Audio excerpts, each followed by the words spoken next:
Okay, the same thing we are doing the same process in VGC 16. Okay, so the same like convolutional neural network, ReLU, then max pooling, like the same structure of the VGC 16, and the structure of or architecture of AlexNet and BGC and ResNet is this. These are the AlexNet structure, and this is the BGC, and this is the ResNet. Okay, so in AlexNet, if you will say already shown the AlexNet. Okay, so if you will go for the VGC 16, it has 16 layers. VGC 19, 19 layers. Okay, like that. And there are also Google Net structure. We are using different architectures of CNN, right? So, you can, according to the layers, you can summarize the depth of the layer. So AlexNet depth is 8, VGC 16 depth 16 or 19, Google Net its depth is 22, ResNet it is ResNet 50 depth 50 or 52. There are different 152, 50 like that ResNet, and DesNet also 121 layers are there, and mobile net 28 layers are there. In efficient net there are various layers. Okay, so this is the residual network. In residual network, here what exactly? See, here we are talking about the deep learning. Deep layers are there. If you will go deep layers, that means we are in the complex structure. Deep layer, right? Deep means how many can be, it will be deep, right? So the structure is going to more complex. So here, to avoid that, we are using the residual networks to overcome some network, or here the deep networks are hard to train because there are number of layers are there. So we can what we can reduce some number of layers.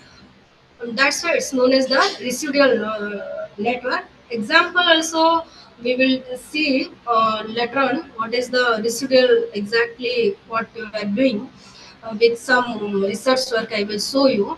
Okay, and here see there are the different features layer and the feature vector of CNN model. These are the different models, and the features layer of AlexNet is FC6, FC7, fully connected layer 6, fully connected layer 7, 8, like VGC 16, 6, 7, 8, VGC 19 also 6, 7, 8, and then are the these are the feature vectors of particular models, and these are the different models, again the features layer and the features vectors. Okay, so the deep features, you will give the input, and it convolute that, and finally we are getting the outputs like this: faces, cars, elephants, chair, like the different things or different objects we can able to identify. Okay, so here the deep features fusion of CNN. So these are the different features, different feature fusion techniques. You can do the fusion. This is the pre-fusion. This is the post-fusion, and this is the full fusion models. Here we will combine this train image to the SBM. Then we classify. Again, this the test image and deep features by the different pretend models, and we are combined it with the handcrafted features. We are able to classify. Okay. So next, these models, whatever we discuss about the deep learning, we will apply in a particular problem, that is the breast cancer detection. Okay, so we are now lot of female or as well as males are also suffering from the cancer. So most breast cancer occurs in women. However, men also can breast cancer tissues and can develop the cancer. Okay, see from a particular research we go from the site we get this one. This is a different type of cancer, and what is the study says the breast cancer in terms of female. Okay. There are the number of cancerous problems or cancers, and breast cancer is the, the highest most one you can say in the female. Okay. So for this breast cancer, see, these are the different issues, or these are the problems. First one is the detection of breast cancer using image processing technique, classification of breast cancer using convolutional neural network, then the breast density assessment using image processing technique, and severity assessment of breast cancer using machine learning and deep learning. One by one we will discuss. First we will go to the detection of breast cancer using image processing techniques. So here we in this particular this is the data set we used, and here these are the sample X-ray image of benign and malignant. There are two categories. This is the original image, and after that we are cropping. We are getting this type of image, and the model. This is the methodology. See the model here where normal CNN we executed this or we solved this problem to identify malignant and malignant, meaning we are using only the CNN model here, the basic structure, whatever we discussed previously. Okay, so input image, then we are adding the zero padding to the image, then convolutional, then normalization we are doing, then activation function we are applying, max pooling, then the flattened value we are calculating, then FC, in the fully connected layer, we are able to classify whether it comes to which category. Okay, so this the particular had the loss and accuracy value we calculated. Here the model achieved attaining accuracy of 84.13% on training set and 75.29% on testing set. This is another problem. Here we are using the mammography images for detection of breast cancer. Here we consider two type of image, sick and healthy. The first one is the sick and another one is the healthy. And see here, this is the particular methodology we applied here. We are using convolutional neural network, and here we are using the fusion features.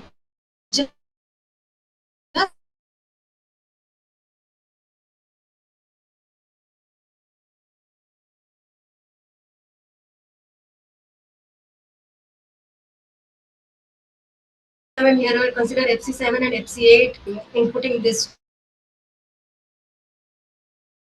Okay.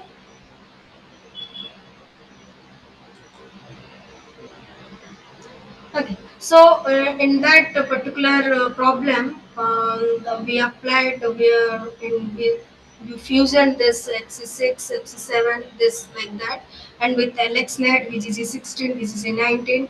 So for the from among that, we are getting accuracy, good accuracy in VGG16.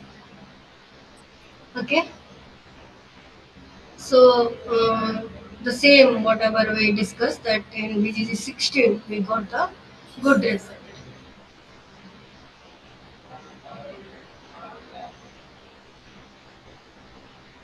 These are the different network we applied. We calculated the confusion matrix.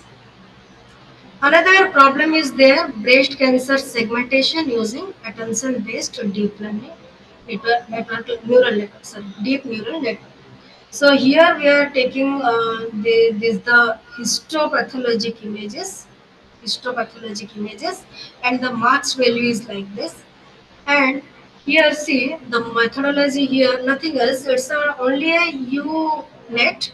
It's only a UNet. Here, only we applied a attenuation gate here. Another gate known as the attenuation gate, we applied here to get the better accuracy. And finally, we compared with the ground truth value with the U segmented value, and we achieved that. Okay, here we achieved 97.26 accuracy. So another problem is there, like classification. The previous part, whatever I discussed, three things, that is the detection, and then here we is going to discuss about the classification of breast cancer using convolutional neural network. Here, a particular combination hybridation be done with the CNN with the LSTM. LSTM. Okay, so LSTM is the long short term memory network. Okay, so here we applied on the batch 2012 data set. It have four classes. Okay, so these are A, B, C, D are different classes. This the methodology we applied in the convolutional pooling. Right here, after the convolutional part, we have applied the LSTM. LSTM. Okay. So LSTM is a type of RNN designed designed to handle long-term dependencies in sequential data. Right. That means nothing. It will store the previous whatever the previous data whatever the previous data it is going to store here. Okay. So after before flattening, we use this LSTM and able to classify different type of um, cancers. Okay, and this is also the result part of that histopathological images. Okay, so LSTM give the good result here for the prediction. Another one is the breast density assessment using the image processing technique. It is for the automated breast density assessment. See here, here we are taking the automated, we are taking this different view. This is the mammograph images, a different view we are taking. According to that, we categorize. We are not categorized; it is already there. We are taking just that categories. Okay, these are the different categories and types of, and what is the range? According to that, what is the range? And here we consider different views only. Okay, and the methodology is works like that: mammogram images, then extract the red channel, then you binarize that, then we have subtracted the unwanted part, because if you will take a different side view, if you will take image of side view, you will get the pectoral muscles. So you have to remove that pectoral muscle parts. Okay. See here how we are executing. This is the original image.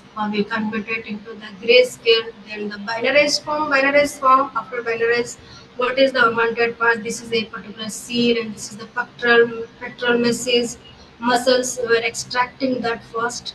Then we are multiplying with the marks with the whatever binarized form we are getting, a particular biggest block we are getting, and we are converting into marks, and we are multiplying that to extract the particular cancerous part to detect the cancer.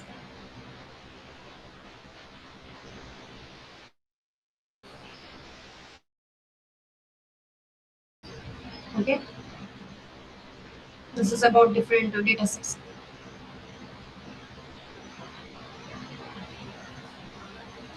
Another work is there also by using efficient net with SBM. SBM we are used as a classification.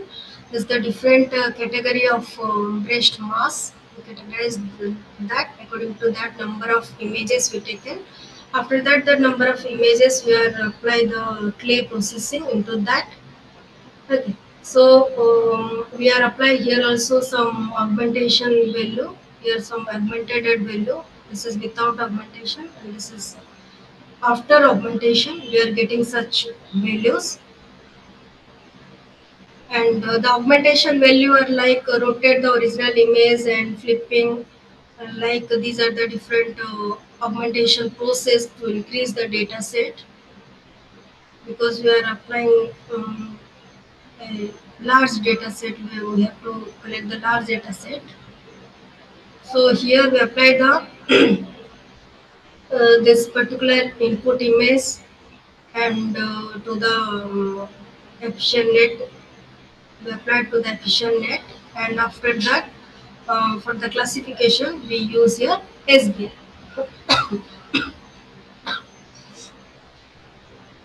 So this is the confusion matrix we got.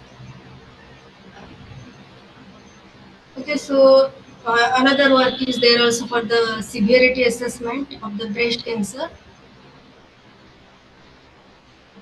So here these are the three grades we consider. This is only the microscopy images.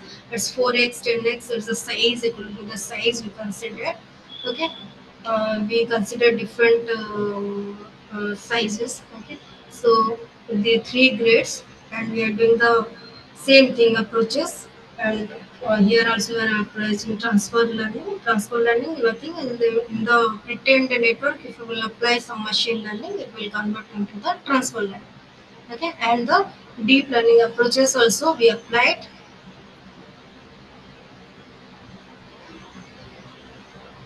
So here we handcrafted features. We applied handcrafted features are GLCM, HSG, LBP, and we fit into the classifier to grade the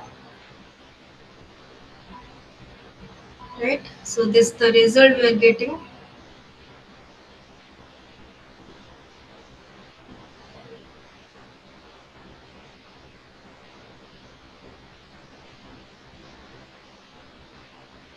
That means in the different handcrafted features were used. Na? So according to that, these are the different results. GLCM features and LBP features, and the HOG features. This much result we are getting. Okay. So apart from that also, I will show you one.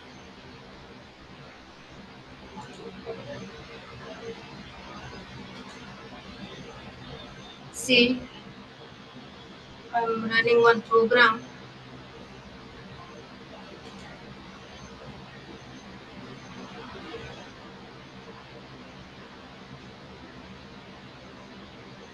See, is it visible? My MATLAB code. Yes. Yes, ma'am, visible. Okay. Here, see, here we are taking different categories: benign, in situ, and in situ, and normal. Different category of input images, right? This is the labeling we are doing. Classes, four classes are there, and here we are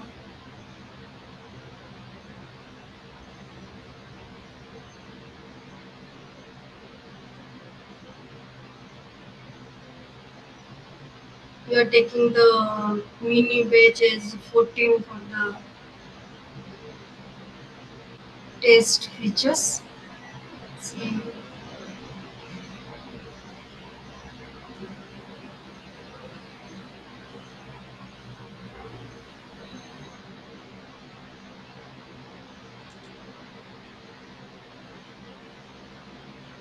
it will take some time.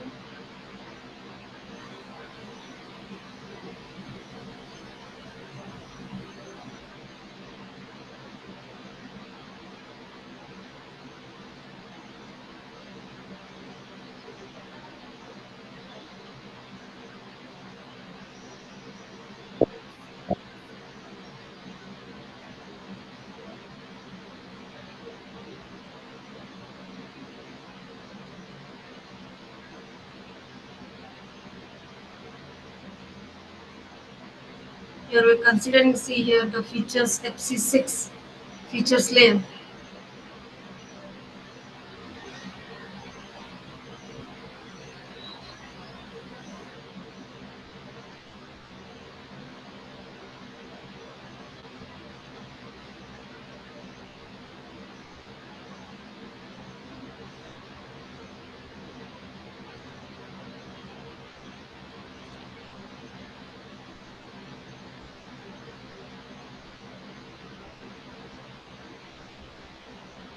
See, it is the confusion matrix is like this. Okay, and also you are getting different classes. You classify different classes.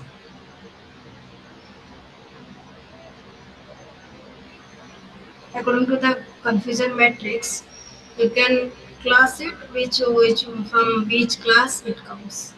Okay, so this how we execute the program.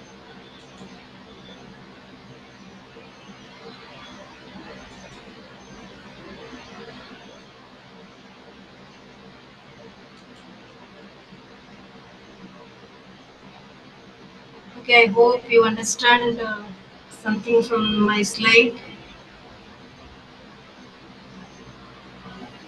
Ma'am, your session was very nice, ma'am. Definitely, it should be in the understandable manner. Kindly share that PPT to us, ma'am. Definitely, it will Sure, be sure, helpful for us to take to our students to know sure, about sure, sir. this. I Yes. will send it.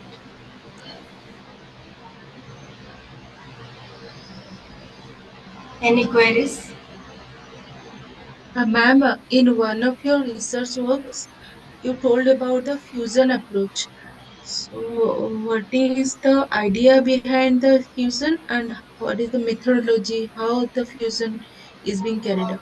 Yes, yes. I told about that fusion FC6, FC7, that case, right? You are asking on that slide. See, in the fusion, see in the upper layer, what we are getting in BGG16, if you will say, there are FC6, FC7, and fully connected layer 6, fully connected layer 7, 8. And what are the value we are getting that layer? We are going to just confuse means just to consider it. Right, confuse means what? Just we are taking there. See, I'm going to that slide. I stop slide sharing or what else? Is it visible? No, ma'am.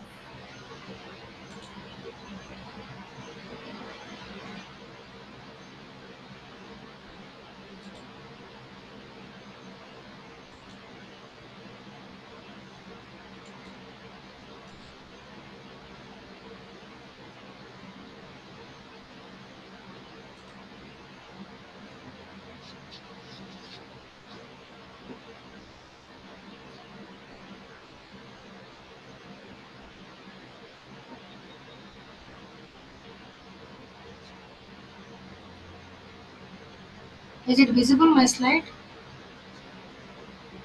Not yet, Yes, ma'am. ma'am. The screen is showing, ma'am, not slide.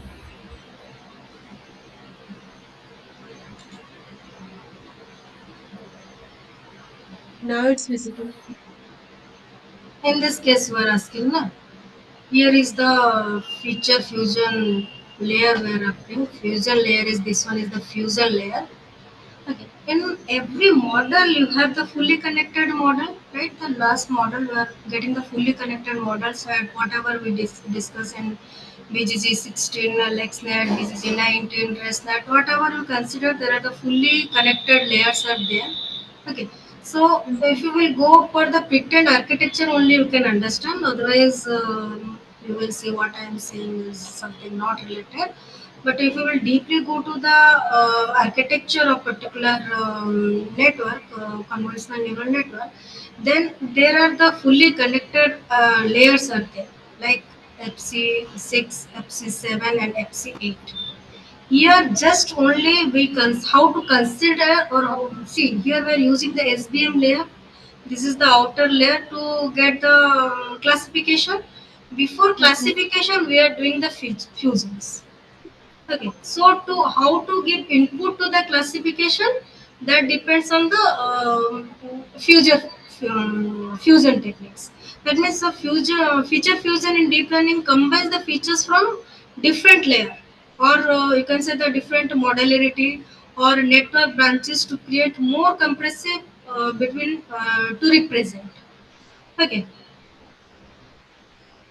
so That means from the features in every CNN variation, finally yeah, there yeah, is yeah. a certain layer.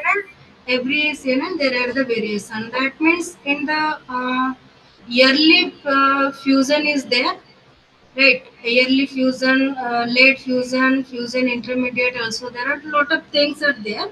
But before coming to the output layer, before classification, at the fully connected layer, we are doing the fusion. Okay, but one model is having one fully connected layer. Sorry. One model is Yes. having only one fully connected layer. Na? Finally, at the last stage, it doesn't have Yes. multiple fully connected layers. So, if FC6 is the fully connected layer of one model, then what is that FC7 and FC8? Where from those fully connected layers are coming? It's not like that. You going through the architecture.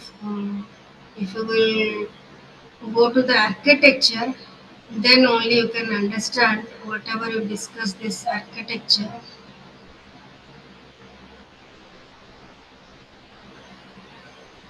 See, there are how much fully connected architecture. You are getting confused on that architecture. Huh? It is there in the architecture. You will get the FC values. See the Alexner structure. There are three fully connected, then softmax like that. In VGG16 also like the same. The Okay, architecture is like this: FC6, FC7, FC8. okay, so one model doesn't have only one fully connected, it's having No, no, multiple. no. The architecture, see, I am showing the architecture. I already shown the architecture is like this. So this is FC6, FC7, FC8, and we are doing the fusion between that. Okay, ma'am, understood. Okay, okay. Thank you, thank you. Okay, thank you. Everybody.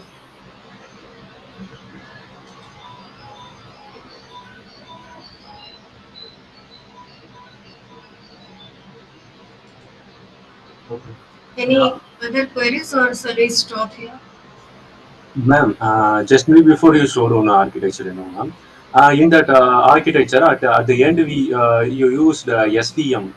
SVM, that algorithm you showed. SVM is a machine learning algorithm.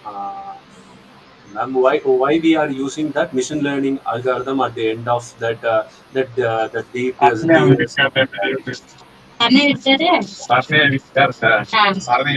deep. It is so much disturbing. I'm not able to listen your question. Ma'am, can you hear my voice, ma'am? Yes, yes, right. Right. Ma'am, at the end of that architecture, you showed SVM. That is belongs to SBM. SVM. Yes. Yes, that is belongs to the machine learning. Yes, yes, it's a SBM. Yes. See, I told you the transfer learning. Na? Transfer learning means what? Whatever we discuss, BGC 16, BGC 19, these are what? The pretend network models, right? Pretend network models, CNN pretend network models, and at the after that pretend network, it's a hybridization between, because we're doing want to do the transfer learning, right? So transfer learning is what? Pretend network with some machine learning applications. Like for the classification in that slide, what is I shown you, whatever I shown you, that is for the classification I am using the SBM. Okay, okay, thank you. Ma'am, can you tell where you have used the fusion technique? Means it is a multimodal AI. You have used multimodal AI in your Yes. this architecture. Yes. And which feature means text features also you have used or what fusion of which Features, text? features, Yes, features. You are asking the features of the images we are taking, no? only So it's different. Which images? See, scan, X-ray, or which images you have used? for our work, it depends on your work, no? What is what the works you are Can using. you use them with which in other? in this So see, in this, if you are because the input is we are working on images, right?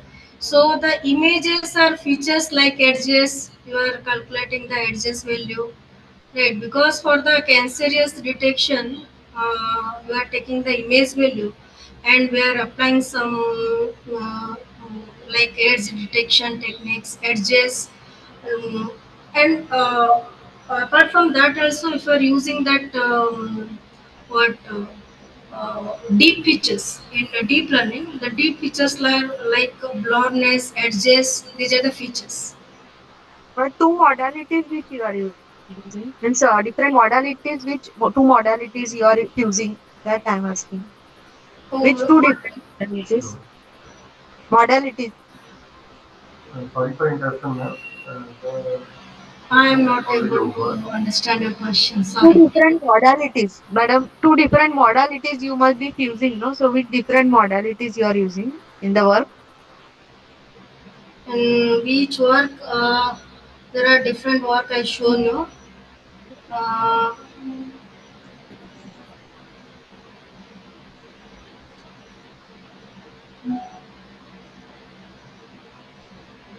okay, for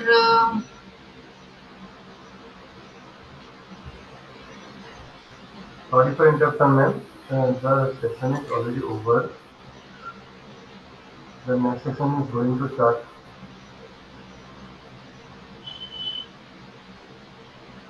okay, okay. Very heartfelt thanks you to Dr. Santi Kumari Behera, Assistant Professor, Department of CSE, BSSUT Bulla, for delivering such a power-packed and insightful session on deep learning-based medical image classification. Your talk, enriched with research excellence and real-world applications, has, has truly inspired all of us. Being recognized among the world's top 2% scientists by Stanford University is itself a testimony to your outstanding contribution, and today we are fortunate to experience that brilliance firsthand.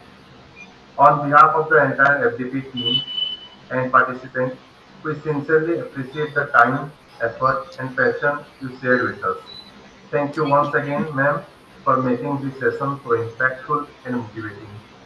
Thank Thank you. you. Some of queries I am unable to answer right now because of limited time. Some, if you want to ask me, you can text, and I will request to the that Abhishek, please convey this question to me. Whatever they asked, I am unable to answer right now due to time constraint. Okay, ma'am. Okay, thank you all. Thank you.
Good evening.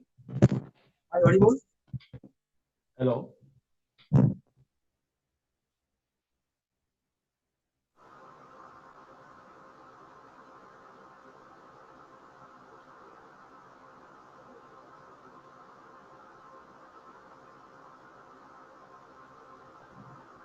Good evening to all of the participants.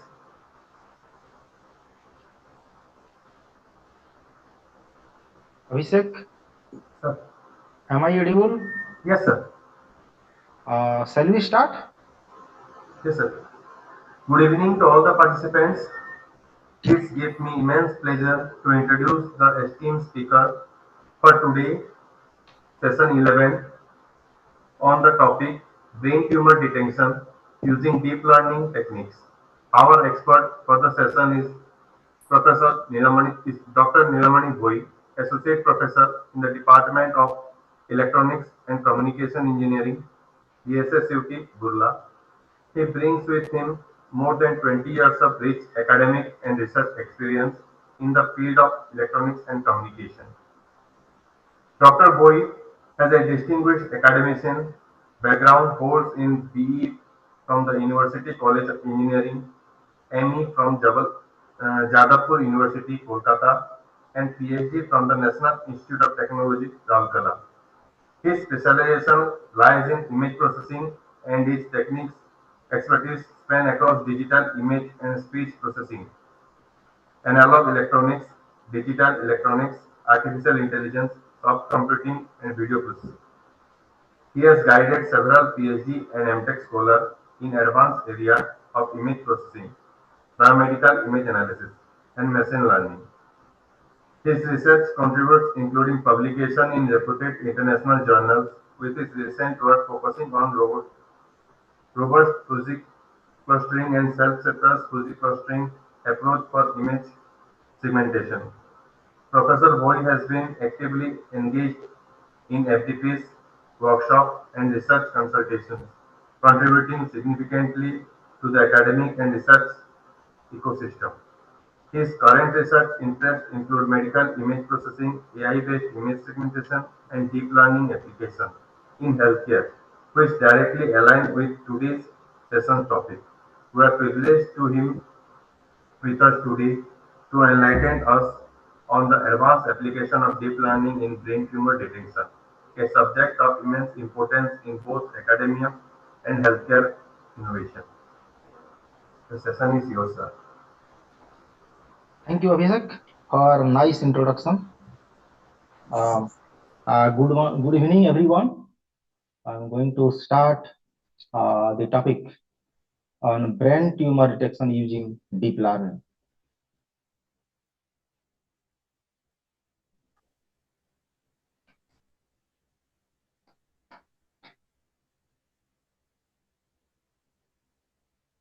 ஆந்தி அதோட name என்ன? பாண்டேவா?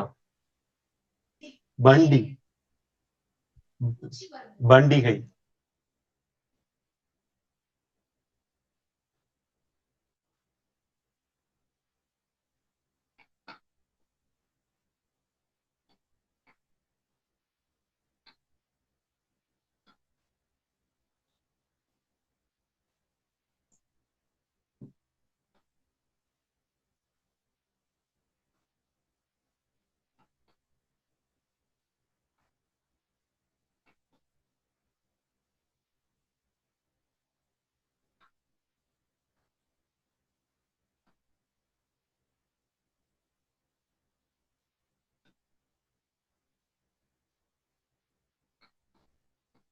Hello.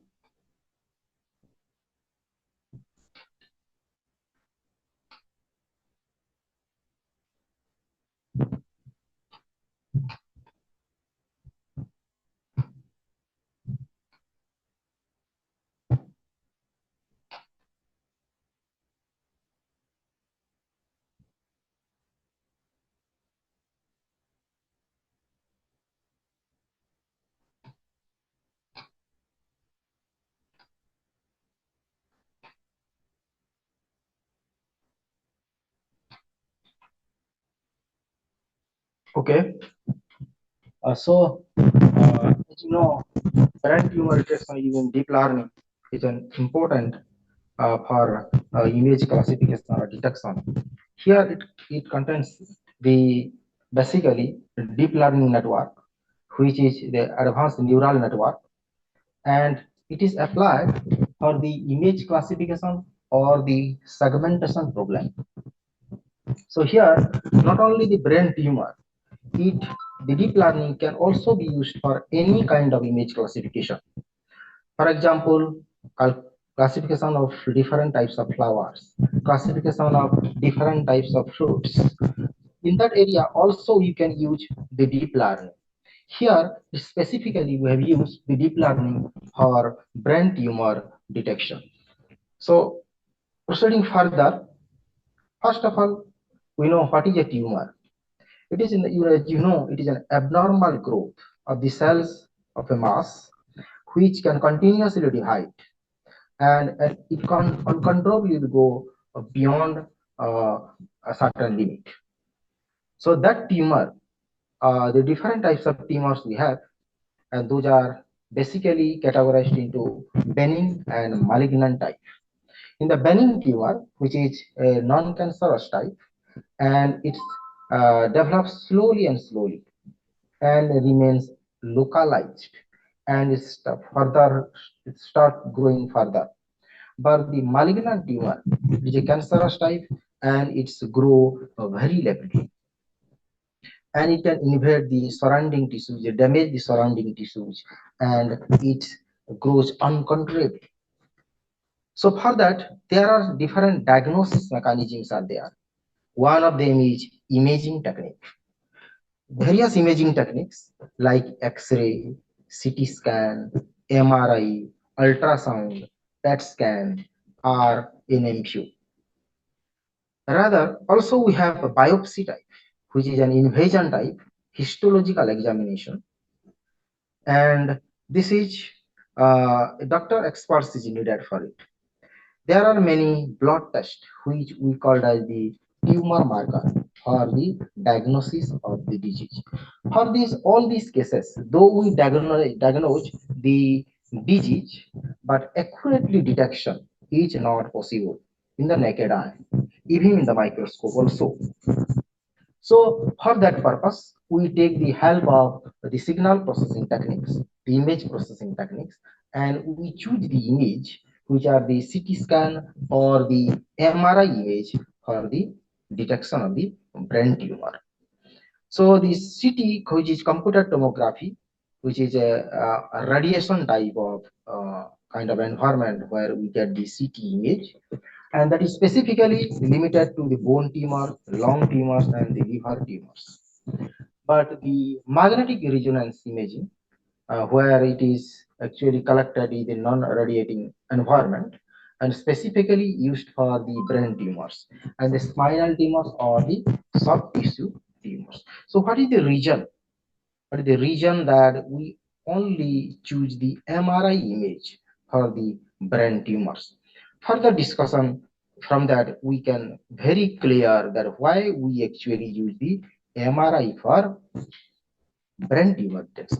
There are several advantages why actually we choose for the brain tumor tests on the MRI. One of the reason is better tissue segmentation. We can detect the clear boundary between the tumor and non-tumor types. Even if there is a swelling or any dead tissue can easily be categorized in the MRI image. And we have multiple sequences, which are T1, which are T2, which are the flare type images we can get from the uh, that MRI. So that is multiple sequences, hence that can be given to the deep neural network, which can extract the features more accurately.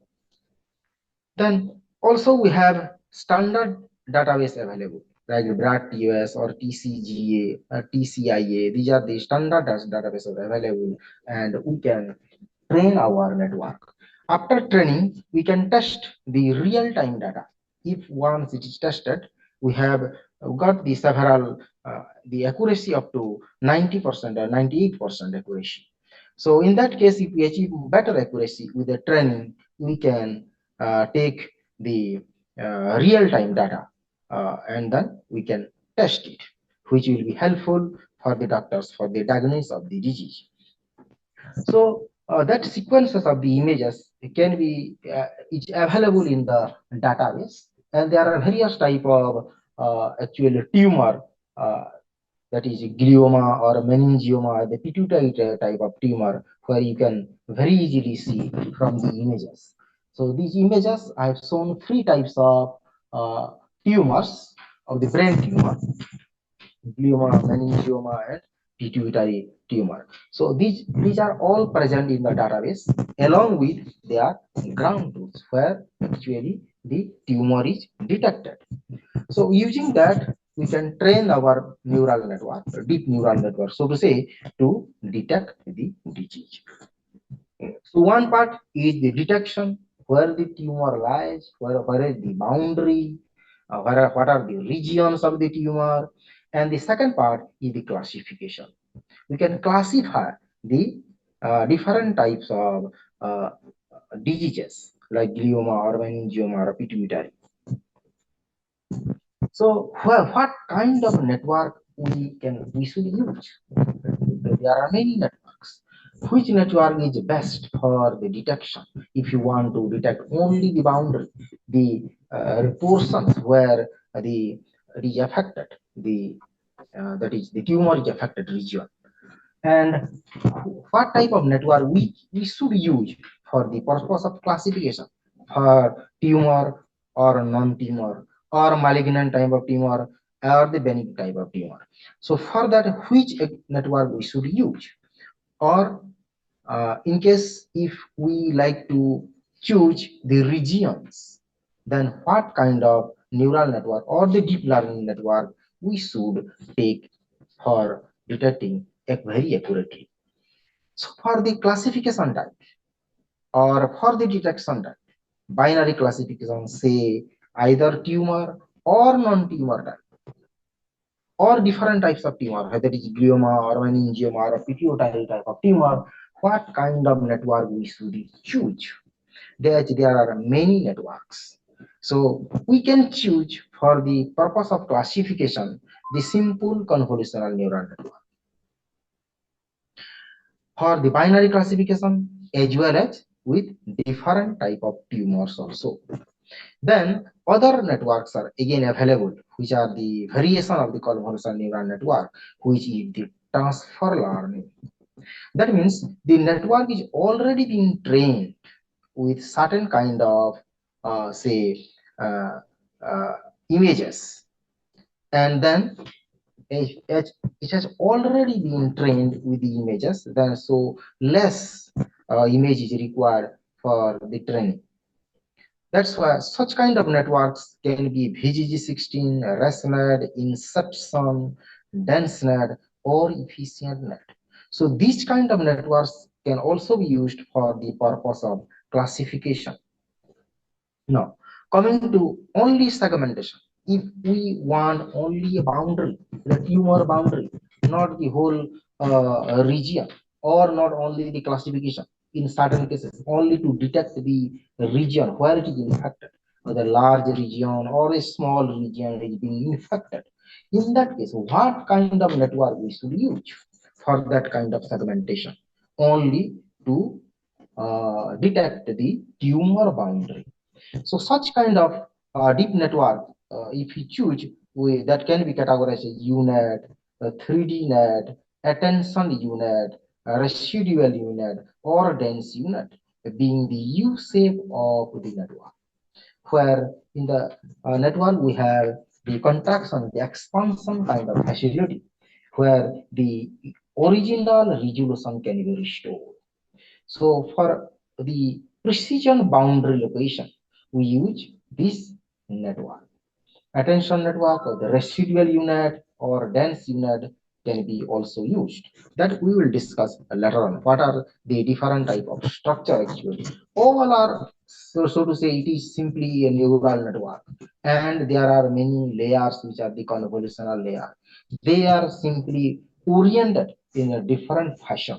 that you will only see. That is only the difference. There is nothing new in it. Probably you have familiar with the convolution and the pooling or the max pooling or the ReLU layer. All these things probably you have familiar as many speakers already told prior to me.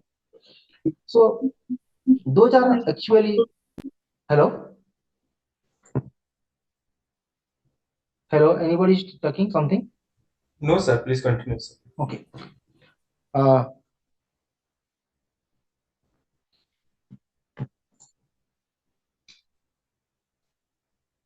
all right. Then the region.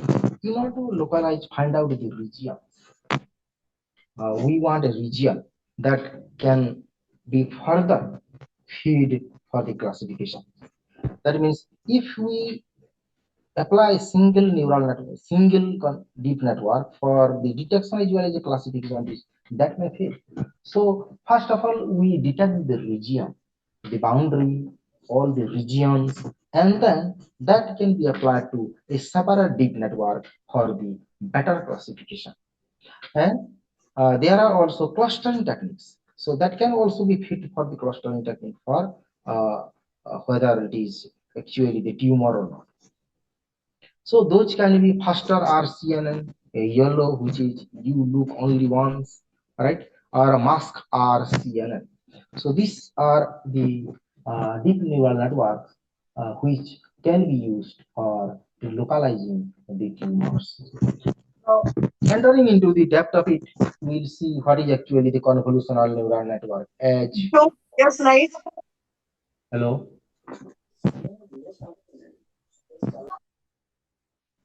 Okay.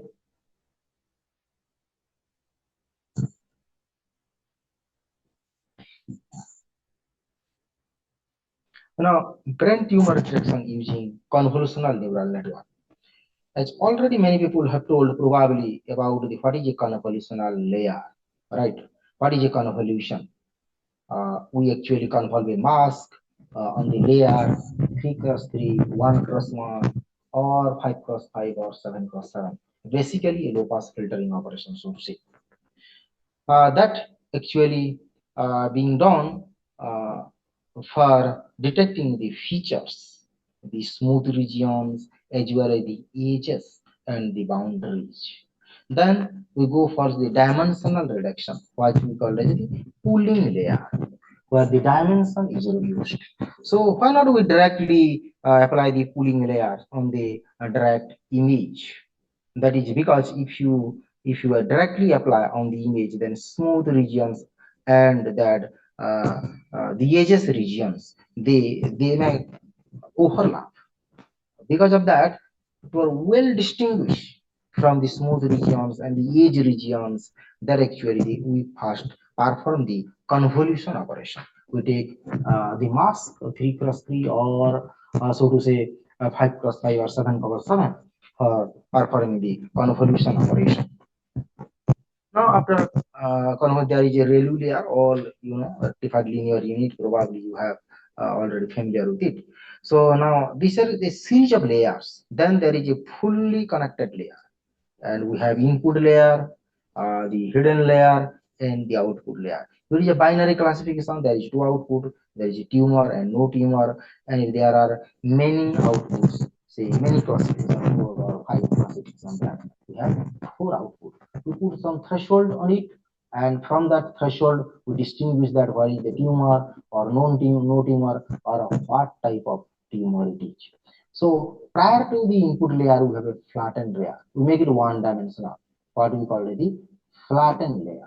We go to the convolution layer, we convert the mask, that is what we call it the kernel also several times, all filter mask sometimes. Okay, so the convolution performance operation is being done. After that, we go for the pooling, dimensional reduction, and then at the end, we make it the one dimensional, that is the flattened, which we call it the different types of features which apply to the input of the fully connected layer.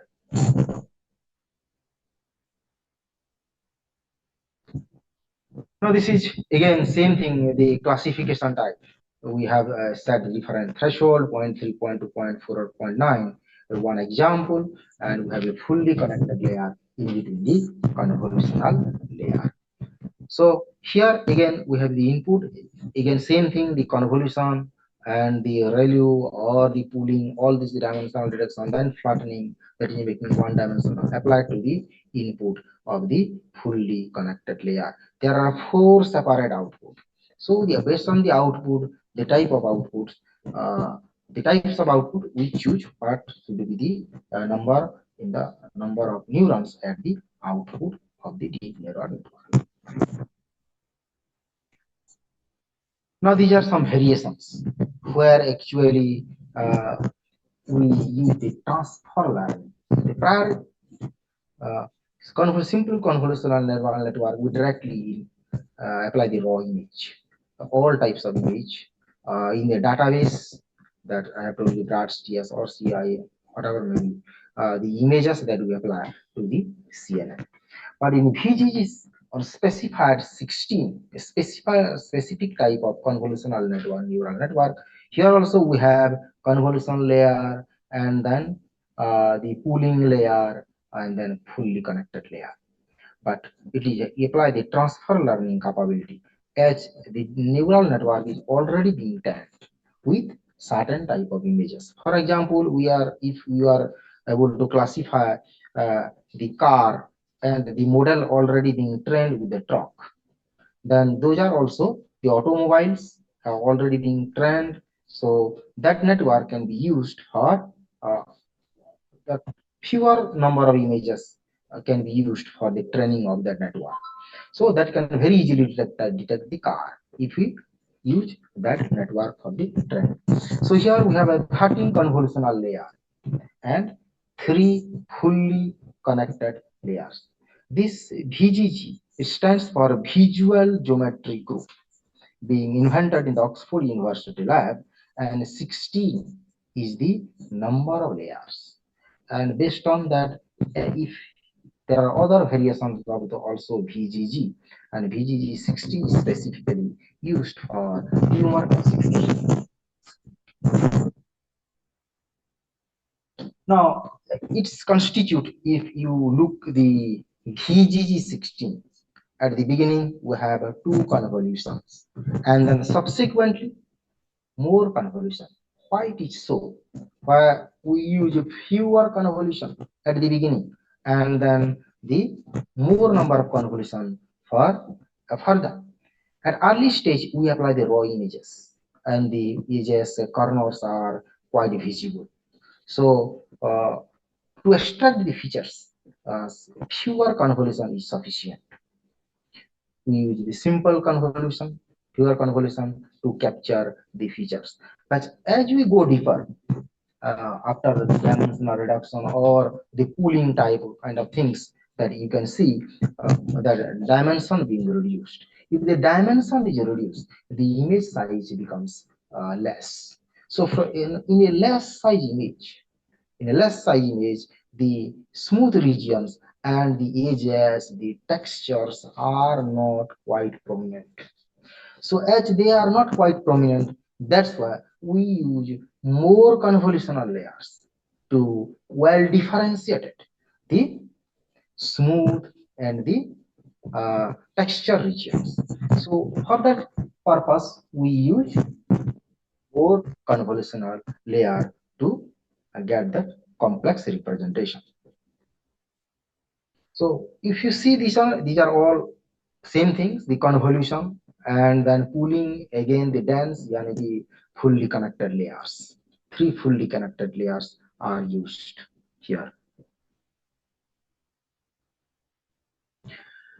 Another one is a resonate, which is called the residual network. The residual means the remainder. That means the difference of the input and the output. Instead of applying the raw image directly, for the learning purpose, we take the difference of the target and the input. So input and the input image and the target image, where we detect where the output, that is the regions, are well differentiated. So we take the difference and then we apply for learning, where fx is equal to hx minus x, or hx is equal to fx plus x. That is, x is the input and hx is our target. That is the function. In this case, actually, it is the image, as it is, though it is represented as one dimension fx, that is actually the residual of the image. hx is the target. It is a two dimension, though it is represented as a function here. So x actually, that is the input is differentiated from the target, and that a residual is applied for the trend. That is only the difference in the residual network. Otherwise, they are same convolutional network. It is being again trained, same pooling, same kind of things. Only the residual is used for the purpose of training. So resonate x, that x represents the total number of layers. The total number of layers k is actually resonate x. And where in the resonate x, whatever may be the number of layers in the resonate, first one is always the initial convolutional layer. And then all are the residual blocks. All convolutional layers inside is the residual blocks, where the input to those convolutional layers are the difference between the output and the input.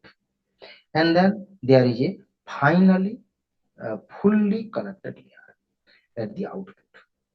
So it is well understood that in a resonant x is the total number of layers, where there is a one input layer which is fixed, which is initial convolutional layer. There is a one layer which is fixed, which is a finally fully connected layer. After that, all are residual layers, and they are in the form of blocks. All right. So there are benchmark resonate. There are benchmark resonate is being invented by the several researchers. X cannot be like any arbitrary numbers. Why it is not arbitrary? If you go into a deeper and you see the paper, that you can well understood. And these are the benchmark methods, where resonate 18, resonate 34, resonate 50, resonate 101, and resonate 152 is actually available. And not all the resonate are actually applied for the brain tumor classification. Rather, specific kind of resonate used. Why it is used? Excuse me, sir. Yes. Sir, kindly repeat that objective of residual blocks. Objective of residual block. Why those blocks are used in the network? What is the Yes. importance of those residual I have blocks? told the raw images. If you actually train the raw images, there are many other smooth and the unnecessary regions that is being trained. Our target is to well difference only that tumor. So we take the difference. If you take the difference, then that difference can be used for the purpose of convolution.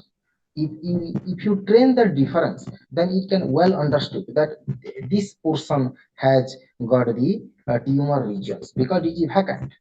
So because of that purpose, we actually take the difference. If you take the difference, the unnecessary smooth regions, unnecessary textures regions being wiped out. Okay. So why to train all smooth regions and the texture regions?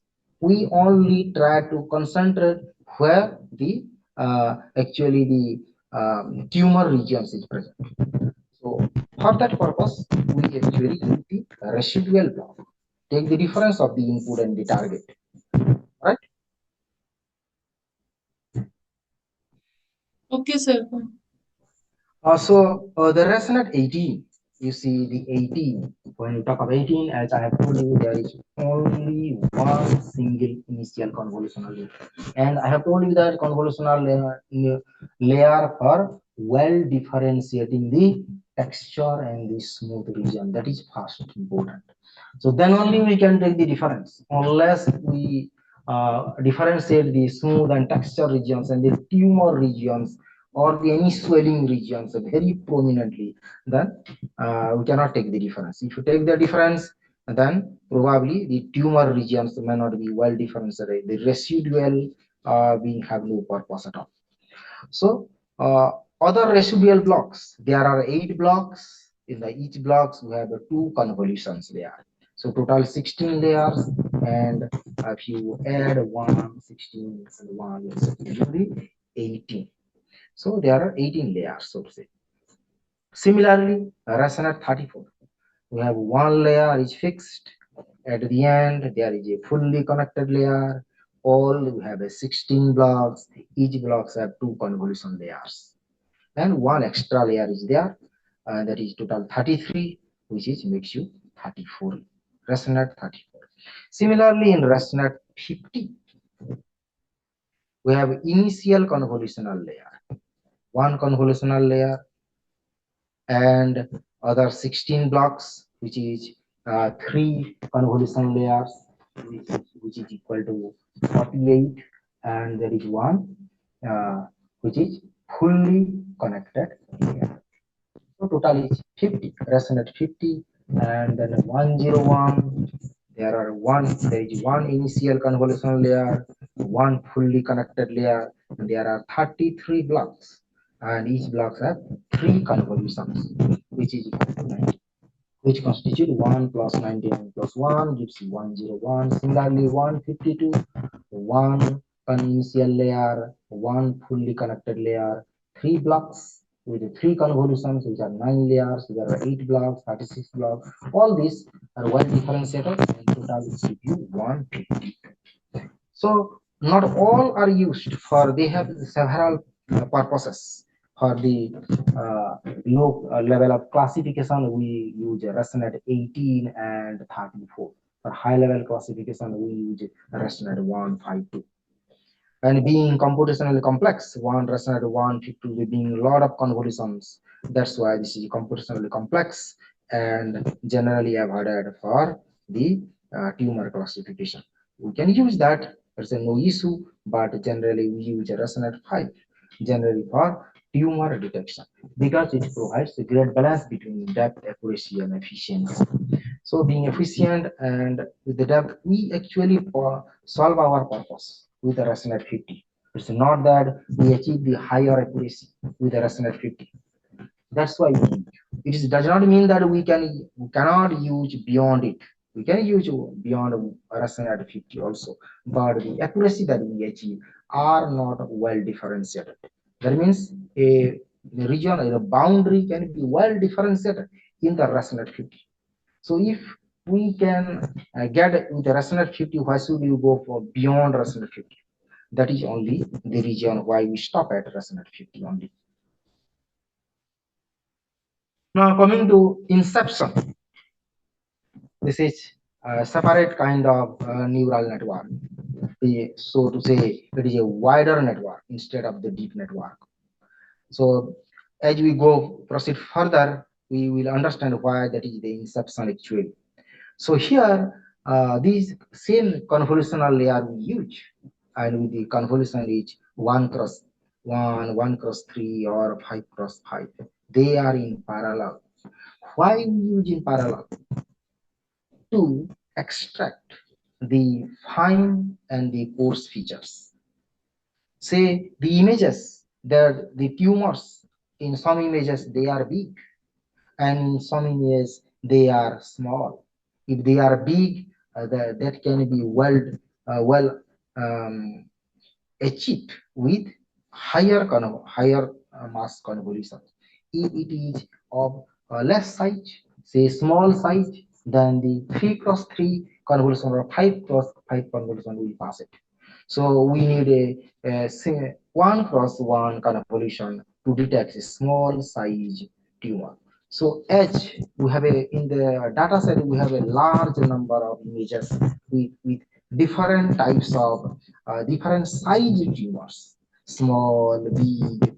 Hence, it is advisable to run all types of convolutions in a single pass. In a one layer, in a single layer, within we have several convolution.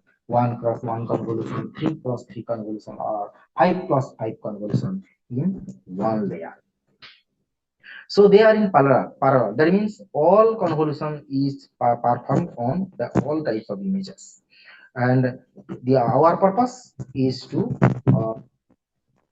differentiate, find the force feature, that means a large size tumors and small size tumors, and then all are concatenated.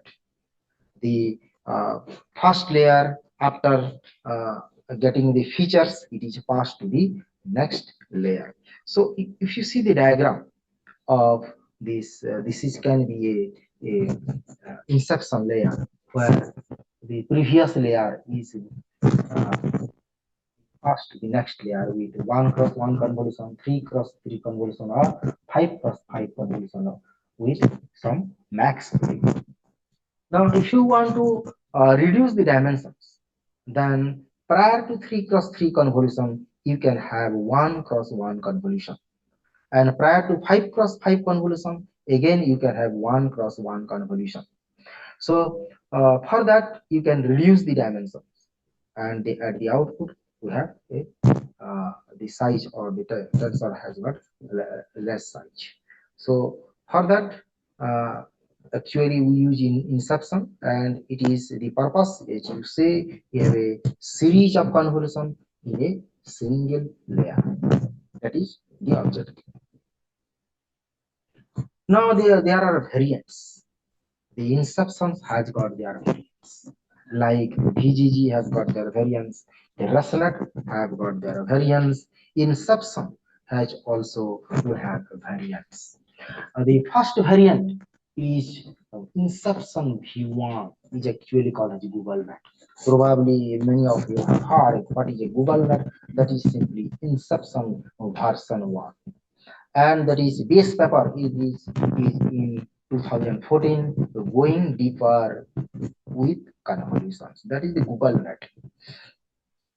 So that block diagram that I have told you, shown you at the previous slide, is actually Inception version 1, where the 1 cross 1, 3 cross 5, and the 5 cross 5 are in parallel and with some pulling layers that pass to another layer. Okay, and they are actually concatenated, and it's go deeper and deeper to find out the coarse and fine structures. Then again flatten, and then it is applied to the fully converted, fully connected layer. Fully connected layer, they extract the features, and then it is categorized tumor, not tumor, or the different types of tumors. Now, Inception version 2. In the 5 cross 5, in the replacing 5 cross 5 with 2 3 cross 3 convolutions. So here we use the batch normalization. Batch means, so to say, the number of images that actually apply for the training purpose. Say number of images that we apply for the training purpose at a time is say 20. So our batch size is 20. Batch size is 20. That batch, the size of the image, that batch, the images has to be normalized. Normalized means making up zero mean and variance almost equal to 1. So we find out the mean of all the images, that is adding together and then divided by total number that we know, that is the mean, and we subtract it from the each images, making the square, and find out our variance. So from that variance with standard deviation, we subtract the mean from the image, and we divide that with the square of the variance with some epsilon. That in that way we normalize it. That's called as the batch normalization. So that actually stabilize these training as well as the internal covariance, so to say. That is the purpose of the batch normalization. Now another one is the inception version 3, where there is different kind of factorization. N cross N becomes 1 cross 1 and N cross 1 convolution. If we are using 3 cross 3 convolution, in the inception version 1, that 3 cross 3 is divided into 1 cross 3 and 3 cross 1 convolution. And we have, so to say, RMS optimization. Here we use the optimization, which is one RMS means root mean square optimization, is used for training the network, right? That is just a block that is actually used for the purpose of training. Now another one is inception and ResNet, the version V1 and V2. That means inception along with the ResNet, inception one version with ResNet, inception V1 with residual network, and inception version 2 with residual network can be added together to make inception ResNet V1 as well as V2. So we take the advantage of both inception as well as the ResNet. In the ResNet, we can skip as well as we can use the residual of input and output for uh, better finding out that what we call the tumors, and where also we can have the faster learning because of the residual connections. And here we, for the brain tumor detection, we use the inception version 3 and the inception version 2 because of this special capability, which is the multi-scale feature extraction and the transfer learning advantage and the regularization that is being reducing overfitting. That is, instead of finding out the tumor boundary, it can have a larger boundary or a smaller boundary. So that is, we don't want to be overfitted. That means we want the exact boundary. For that, we choose inception version 3 and the inception rational version 2 for accurate brain tumor detection. Another one is a dense snap, which is a dense neural network. So to say, being dense. Why being dense? Again, we have all types of layers, and then same neural network, and then convolution layer, and the pooling layer also. But they are oriented in a different fashion. The dense block, and each layer takes the input from the all previous layers. That's why we call it the dense block. That means the output of all layers are concatenated. That means if there are three layers, L1, L2, and L3, then L1 gives the input to the L2 and L3. The L2 takes the input from L1 and L3, as well as the L3 takes input from L1 and L2. All the layers are all interconnected. That's why we call it the dense block. And in between the dense block, we have the transition layers. What is the transition layer? What is the function of the transition layer? We have a 1 cross 1 convolution along with the pooling. Okay, so that 1 cross 1 convolution is better detect the features. That we have 1 cross 1 convolution layer, and then along with a pooling for the dimension, spatial resolution or the dimension reduction, so to say. So this is input image. We have a dense block, that is network. Then we have the convolutional layer, then pooling layer, which is we call it the transition layer in between dense block. Then another, we again uh, uh, find the features with a dense block. Then again it passes the convolution layers and the pooling layers, and again the dense block, same pooling layers, and with a linear layer at the fully connected layer for differentiating the tumor and non-tumor type or different types of tumors.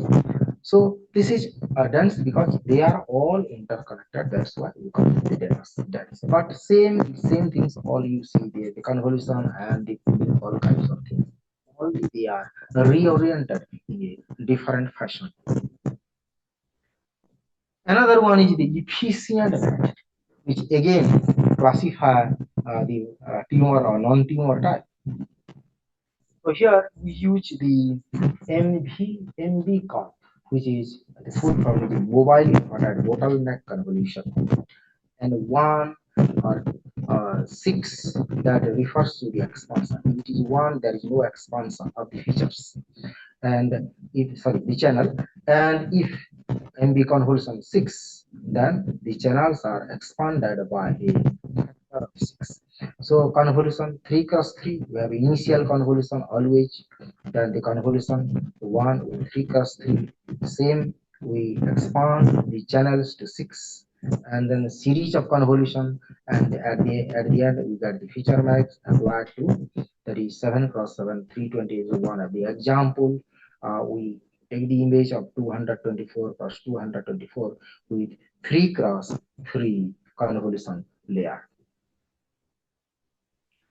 Now, if we like to detect the boundary instead of the classification, we need to detect only the boundary, not the uh, actually the tumor or non-tumor type. We don't want to categorize, only we detect the boundary. That in that case, we take the unit and the variants of for the tumor segmentation. So to say, the tumor segmentation unit, because the network is of UC. Again, same convolution is there and the pooling you will see when I show you the picture, and the architecture is similar. We have a contracting, what we call the downsampling path, where we have a series of convolution max pooling layer, and then expanding the upsampling path. So the base paper where you can find the UNet is the convolutional neural network for biomedical image presentation. Thomas Dogs and all other authors, they actually propose the UNet, and the shape of the net is you see the shape of the net, UNet. We have the contracting part, convolution, ReLU layer, and the next layer which gives you the downsampling. Go on deeper and deeper. Then at the end we have a bridge. Then again we have a max full up sampling, that is up convolution of 2 plus 2, convolution of 1 plus 1. Go on to detect the tumor. Contracting path as well as the expanding path, both that constitute a symmetrical path, and we achieve that resolution, that you have lost the resolution during the contracting path, that is the contracting path or the downsampling path. Then as we go on expanding the upsampling, we again get back that resolution what we have lost in the downsampling path. So here only we detect the tumor boundary, not the types, or so to say, the tumor or non-tumor type. Like other types of network, like a ResNet or the Inception, UNet also have the variants. One of the variants is the 3D unit. In the 3D unit, like the unit, the sampling, the convolution, the pooling are simply replaced by 3 dimensions. That is the only difference, and nothing new in it. Again, encoder or decoder block, or encoder is simply upsampling or expanding block. Decoder is simply downsampling or the expanding block, so to say. So same kind of things. So we have a pooling, the submax layer, or whatever they are in the unit, you will find in the 3D unit. Only it is a three-dimensional only. That is the only the difference. Otherwise, unit and 3D unit are exactly similar. They are only the name that is different because that is two-dimensional and this is three-dimensional. Only that is the difference. Here also we can extract the boundary of the tumor if we use the 3D unit. Now another one is the attention unit. This is again the same decoder, same convolution, same reluliar, or you can say the batch normalization, normalizing the whole images. Right. So same thing you will find. Then if encoder block is there, decoder block is also there, and there is what is additional block. That is a simply a attention block. That is simply a softmax, right? Just like softmax, it is the attention block, just like softmax that multiplies the encoder features that is learned with the attention weight, which actually to detect that more accurately we use the softmax layer, right? Softmax actually you use for the purpose of detecting more accurately the features.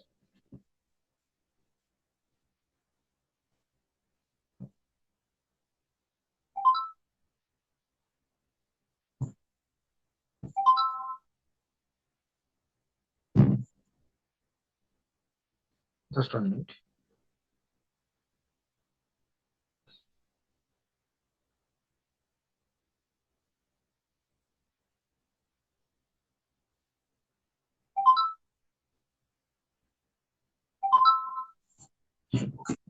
So the attention unit only use the attention block, which is just like a softmax block, as I have told you, to generalize the sigmoid to multiple classes, the output of a probability that is distribution across all classes.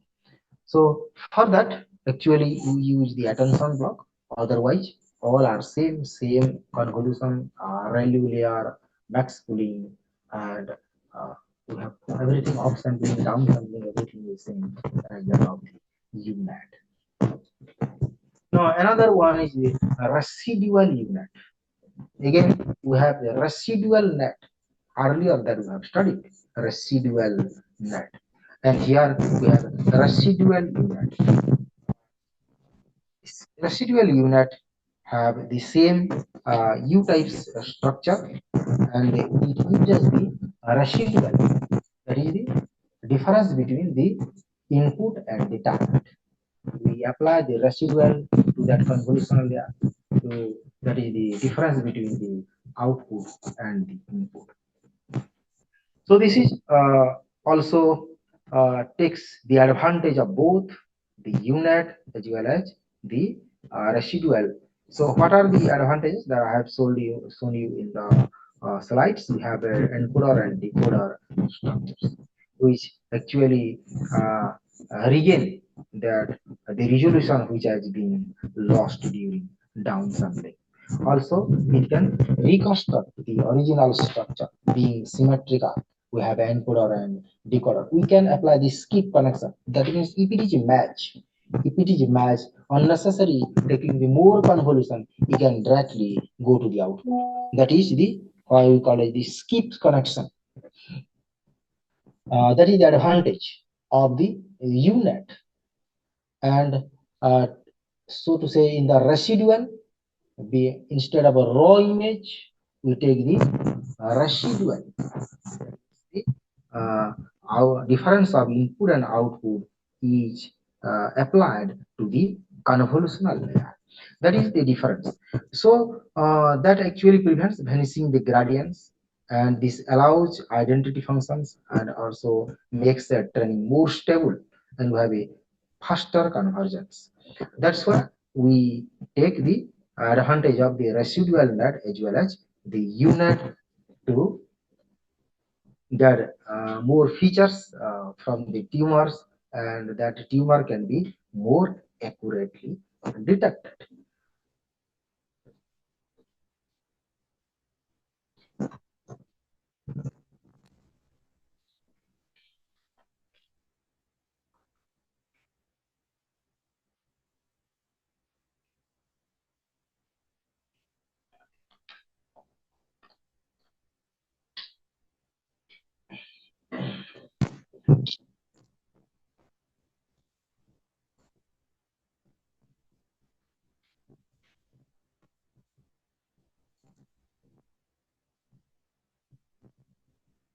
This is the base paper of the residual unit by J. Jhan, Q. Liu, and W1, where root extraction by the residual unit, where the input you can very easily see the convolution layer. BN stands for batch normalization.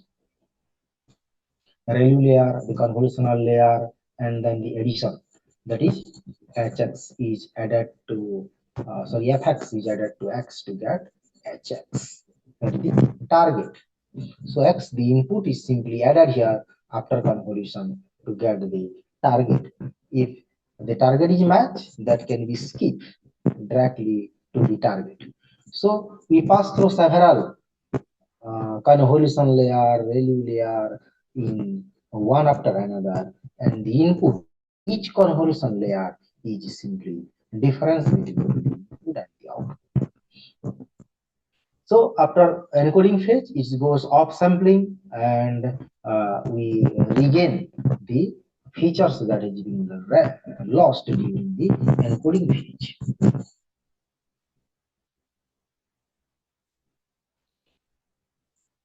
Now another tumor, brain tumor segmentation.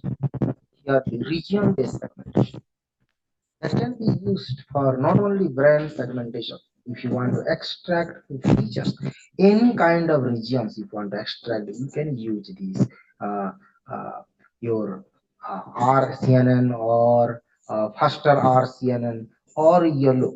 Yellow have also several variations. If you want to extract the boundary, right, the uh, exact regions of the tumor, then you apply the YOLO, what we call as you look only once. So why the name so? We take actually the on the tumors, the detected tumors regions, and find out the cross probabilities. And all this for the all objects of the image that is predicted only once. So being a single pass, all things has happened. That's why we called as you look only once. Yellow variation one is the primitive one, and then there are many variations has been done. So not only brain tumor segmentation or localize the brain tumor regions, you can take any image segmentation, like say for an example, crop localization, crop disease localization can also be used. Right, the face region detection can also be used using yellow. So this is where that is applied to the CNN backward. That is the extract the features of the neural network, and there is a detection hat. That is the bounding box regression. That is the object score or the class probability. That means what type of object this is and what type of classes it belongs to. So after this detection of the head, we have many bounding box. We have many box outside the boundary of a particular object. There are two, three objects. Let's say the tumor along with many fluids region, any other regions. There are many boxes. So at the end, we take only one box. One box should be left behind at the end. So for that, we go for the post processing, which is called as NMS. That I will tell you what it is. And the bounding box being leveled, only a single level bounding box leave behind at the end. So these are the steps of YOLO. The whole image actually is divided into S cross S grid. The number of grids of the different size, say 7 cross 7 or 19 cross 19, whatever it is, you divide whole image into a different grids. And each grid cell that is responsible for generating objects whose centers falls inside it. So if uh, uh, we divide into uh, W cross or C cross C block or N cross S grid, right?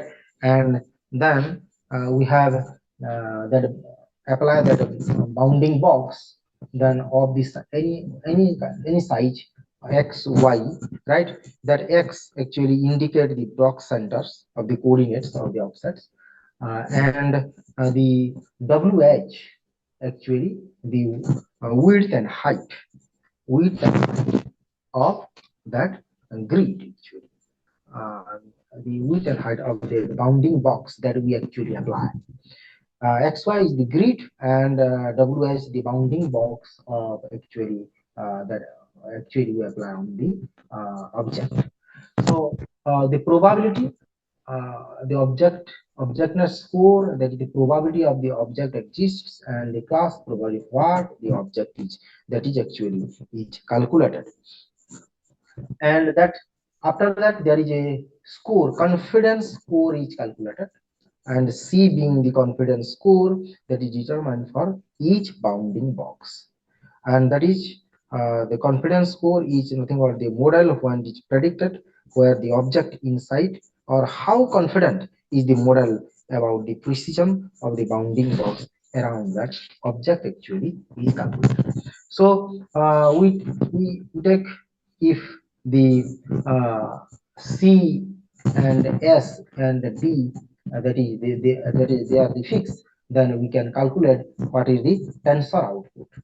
If C is 5, B is say a number, then B into 5 plus C will give you the total size of the tensor output. So at the end, we apply the thresholding technique to remove all other unnecessary boundings. There are many bounding boxes across that object, two, three bounding boxes, and unnecessary bounding boxes which is actually not fit to the object has to be removed using the non-maximum suppression optimizer, that is the technique to remove of all other bounding boxes if at all it is present. So you look only once have got many variations. Yellow V1 is the primitive variation version of yellow. There are many variations, V9, V6 kind of variations are there, and that variation, if you use, you can very easily uh, detect the regions of the tumor. Here version 9, version 10, and version 11 of actually you will look only once is being applied to detect the regions. So if once you get the regions or the boundary or the classes, then how to measure the performance? Once you design an algorithm to finding the bounding boxes or the tumor regions or the tumor class, then how actually you go to test whether your algorithm works better or not. In order to test those algorithms whether it works better or not, we actually have many matrices with us, and that matrices, there are several matrices we should go for to finding out the quality of the algorithm, so to say. So these are the performance matrices for if it is a tumor detection kind of thing, then that is the localization of the tumor, then what matrices we should use to judge the quality of the algorithm. One matrices, the common matrices is used for judging the quality of the algorithm is IOU, that is the intersection over union, where it is defined at the modulus value of predicted intersection ground truth divided by actually that is the modulus of the prediction union the ground truth. So here the prediction refers to the detected tumor area, and the ground truth is actual annotated tumor area that is being already present in our database, or which is being annotated by the doctor that this region of the tumor. So his detected region is being compared is with our predicted region, and we actually determine what is the measure of overlapping, right? Then another performance measure is a dice similarity coefficient DSC, where it is simply that is just the variation of that intersection over union, that is 2 into prediction intersection the ground truth and the prediction pixels and plus the ground truth. So that area, the number of pixels that is which is being intersection of the detected tumor area and the actual tumor area, first of all we found out, and then we apply to this formula to find out the dice that it is similar to coefficient DSC or the intersection over union if we are localizing the tumor, locating that tumor region, not the classification. Now, if you classify the tumors, whether the tumor or non-tumor type or benign tumor or malignant tumor, then what are the matrices we should use for to judge the quality of the algorithm?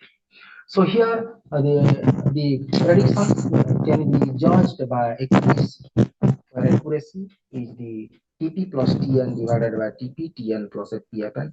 There is the total number of pixels that is in the image. TP is the true positive, TN is the true negative. True positive, the correctly classified pixels as the positive, and the correctly classified pixel as the negative constitute the true positive and true negative of an image. And TPTN, FPN are the false positive and false negative, all these misclassified pixels, which is actually taken as a negative, but it is actually not negative, it is the false negative. And the false positive is actually the positive which is being detected as the tumor, right? But actually it is not the tumor regions, that is the false positive. The precision, that is the false predictive value, positive predictive value, the true positive rate, so to say, and the TP divided by TP plus FP, that is the total positive. That means the true positive by divided by the total positive of that region, we give you the precision value. Another is the sensitivity, or so to say true positive rate, that is the recall TP plus FN, which is the recall or the sensitivity, so to say. Another matrix. Another one is the F1 score, which is if we detect the find out determine the precision and recall. From the precision, the recall is simply the multiply it, then divide it by precision plus recall to determine the F1 score. So more score gives you the better prediction, more recall, the more recall, that is the better quality of the algorithm, more precision is the better quality of the, more accuracy is the better quality of the algorithm. If it is more, then we say the quality of the algorithm is better as compared to the other benchmark methods. Another matrices generally we several times we can see in the different journal papers are ROC, which is receiver operating characteristic. Or so how ROC actually we can plot it is just the graphical representation of the two different measurement, that is the true positive rate and the false positive rate. So varying the threshold, we get a different true positive rate and the different false positive rate. True positive rate and the false positive rate, when they represent graphically, is gives you the ROC, receiver operating characteristics. So for one kind of say algorithm with the different types of tumors, you can put we can plot the receiver operating characteristics. Also for a specific type of tumor only, or any kind of tumor, we take the different algorithms and we can have the receiver operating characteristic. Both is possible. And then from another very important performance metrics, generally we actually see are the area under the curve. So we determine the area under the curve, which is the scalar value, how actually that well differentiated from the tumor or the non-tumor, which is negative, and the tumor is the positive. So more area, if you cover more area, then we say that is a better algorithm. And if there is less area, I cover less area, then the algorithm is not good. That actually we judge. But again, there are many other measures, F1 score, recall, sensitivity, accuracy. You have to take the trade-off. Not a single one actually the performance metric can judge the quality of the algorithm. Not only in the receiver operating characteristic actually judge the quality of the algorithm. You have to take the trade-off to better algorithm. Now this is one of the example how actually the receiver operating characteristics look like. We have three different types of disease have taken meningioma, and one algorithm is applied. And you see the meningioma is better, it cover more area. So the algorithm actually well differentiated, well works well in meningioma as compared to detecting the pituitary or glioma.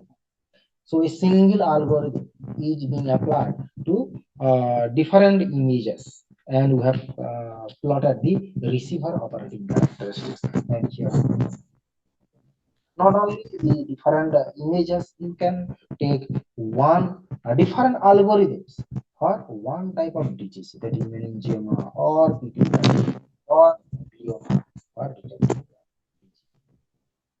This is one example of the receiver operating characteristics. The area under the curve is 100%, being you see it covers the whole area. If the receiver operating characteristic is marked as the colored one, then it covers whole area. It takes the whole area. That's why it is 100%. That is, in the x-axis we have false positive rate, in the y-axis we have true positive rate. In the second we have the 50% because it is divided into two. So area under the curve is the 50%. Here it is 90%, that is 58%. And there are many ways actually to determine the area under the curve. There is the separate chapter how actually we determine the area under the curve. It is a curve to determine the area. There are many methods. So that is not of our interest here in this mode to discuss how actually we calculate the area under the curve. Many methods to determine the area under the curve. So in the whole what we have learned, the deep learning model can be used for determining the tumors. That is, we can differentiate the tumors, malignant as well as the that is um, tumors that is cancerous or non-cancerous type, the benign and malignant type, or different types of tumors also. So the common deep learning architectures generally used are the mostly the convolutional neural networks, and it is the best fitted for the feature extraction and the classification. And for if you use the transfer learning kind of things, then we use the VGGNet, ResNet, DenseNet, or the inception, where we can classify the different types of tumors also. Then for tumor region segmentation, if you want only the boundary and there are variants, then well suited. If you choose those kind of algorithms specifically, if you want to compare the boundary detected regions, if you developed one deep neural network to detect the boundary, then you specifically take unit and their variants for the comparisons. You detect the regions, either um, you can compare with RCNN yellow or faster RCNN, or you can determine that region and apply it to other neural network or the deep neural network for better classification also. So for this tumor detection in whole soul, what are the steps we should follow to find out to come to the end of the conclusion for any kind of research? First step is the data collection. There are many types of database available in the Kaggle database or many databases are there. As I have told you in the first slides, there are many databases. You first collect the data, then train the model. That means you split it into training and testing and the validation. That is the intermediate between training and testing. And then you train the network, any kind of network you choose. Already we have discussed several types of networks. They are variations, and then you uh, learn the train the network, and network learns from the images. After that, we localize the tumors or the boundaries, or you can simply segment the regions. Segment the regions. Also, you can classify the regions, and then after detecting the segmentation or the classification, depending upon our requirements and depending upon our reviewers or any other researchers or examiners, we can again take out the different type of matrices for the purpose of comparison. This is all about the whole soul of my topic, brain tumor detection using deep neural. Thank you very much. Question you can ask me. Thank you, sir. Thank you, sir. Thank you for valuable information. Okay. Any queries?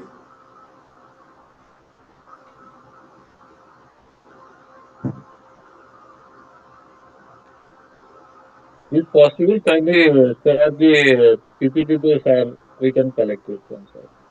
Okay, no problem. I will send you. I will send you to Thank you, sir. Praveen. Thank you. Thank you. It's to his mail. Okay. Thank you very much. Any Thank you queries? very much for the listen, patience listening. Thank you very much. Thank Thank you, you, sir. sir. Thank you very much.